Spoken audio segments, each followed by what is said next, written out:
Hello, this is Melissa in Canada again to talk about other Jane Austen books in my collection, and this time let's talk about Sanditon. When Jane Austen passed away, she was about 12 chapters into a new novel called Sanditon. This appeared in pieces, or rather pieces of it appeared in the second edition of the Memoir that Jane Austen's nephew, James Edward Austen-Knight, put out, I want to say around 1870, 1871.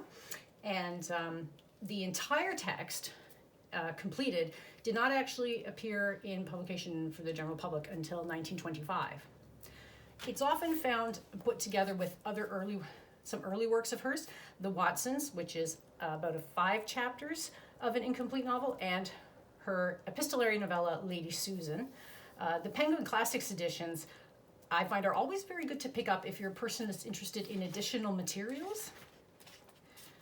They often have introductions. Sometimes an older or previous introduction will be included as an appendix, the works themselves, and then extensive notes, other resource materials such as social background or chronology. So I actually do enjoy reading the Penguin Classics editions. And about 50 years after Sanditon was first published in its entirety, so from 1925 to 1975, someone did actually attempt to complete this novel. Over here, I have a copy of Austen's last novel, Sanditon, completed by another lady. Jane Austen published her initial novel, Sense and Sensibility, under the byline, by a lady, and this lady or author decided to follow that modestly with by another lady. And she's taken Austen's first 12 chapters in their entirety and then finished the story. There are several authors who have done that.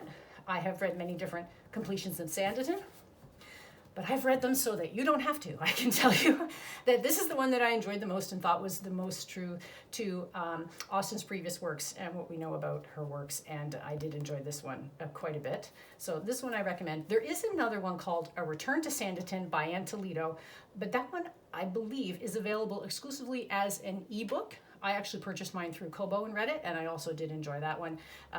This one I would rank slightly before that. I do have one other option for Sanditon, which is a little unusual, but I do also recommend it. It's The Suspicion at Sanditon, or The Disappearance of Lady Denham, a Mr. and Mrs. Darcy mystery. Carrie Breberis actually put out a mystery based on every single one of Austen's novels, this being the 7th, the Incomplete Sanditon.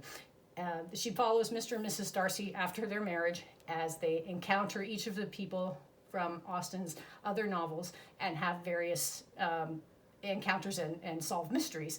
And this one actually I thought was the most fun, and I actually loved this as an interpretation of Sanditon. This actually has my favorite characterization of Sidney Parker in it. So if you have a chance to pick up the Mr. and Mrs. Darcy mysteries, they're a lot of fun, but this one I think is actually the most fun, and I actually really recommend this to anyone who really enjoyed the novel fragment Sanditon. Thank you.